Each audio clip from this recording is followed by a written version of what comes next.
Remembering Mimi and Grandpa John.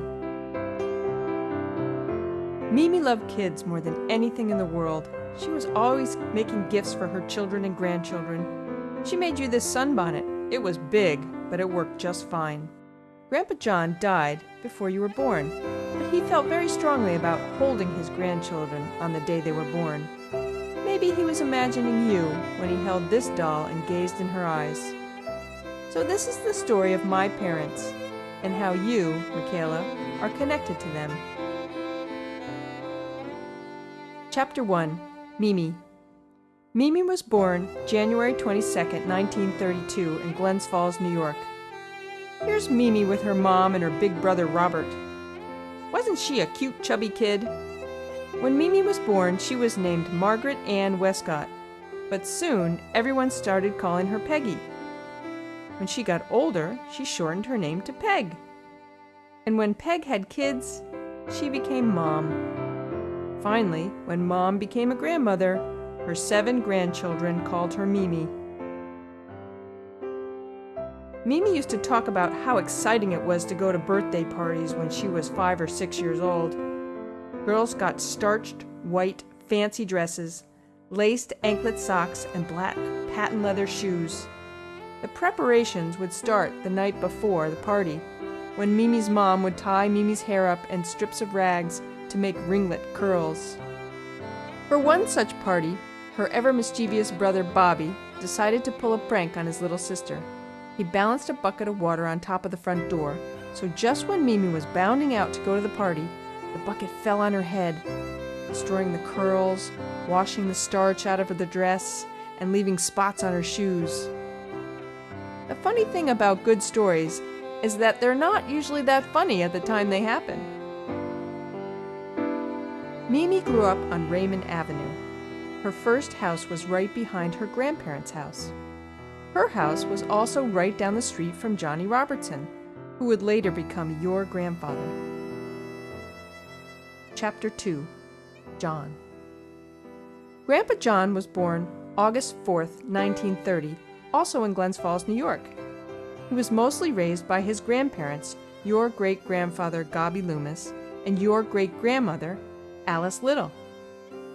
Grandpa John was the youngest of 3 children. Alice was the oldest. Then came Dan, and then John.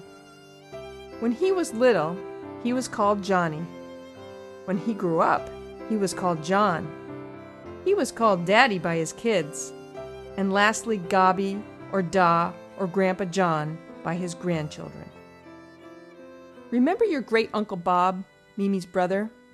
Well, he and your Grandpa John were very good friends because they grew up in the same neighborhood and even went to school together. He remembers a lot about Grandpa John's family and house. The big brick house on the hill looms prominently. One approached that house with a sense of awe, particularly the kids. Not because the people who lived there weren't nice or friendly, but I guess because we all knew it was different, and it was big.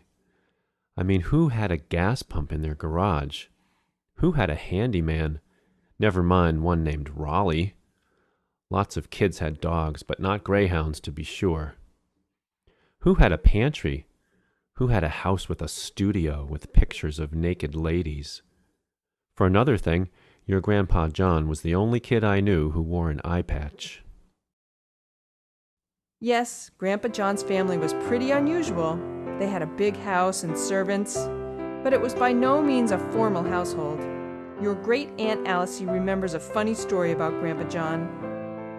Once when his grandfather, Gobby, gave him a present, Johnny was so excited about his new riding pants with puffy sides that he undressed right at the dining room table to try them on. Chapter 3. Mimi and Grandpa John. Even though Peg and John lived across the street from each other, they never really dated.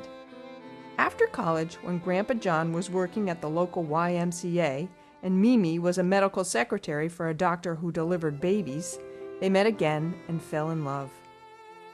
They were married in the Glens Falls Presbyterian Church on New Year's Eve in the mid-1950s. A great way to start the new year. Soon after, babies started to arrive. First came Aunt Leslie, then Aunt Linda, then Mommy, and finally Uncle Scott. Mimi was a hoot. Every year she insisted on making homemade birthday cakes for her family. Let's just say she wasn't the cook her mother was.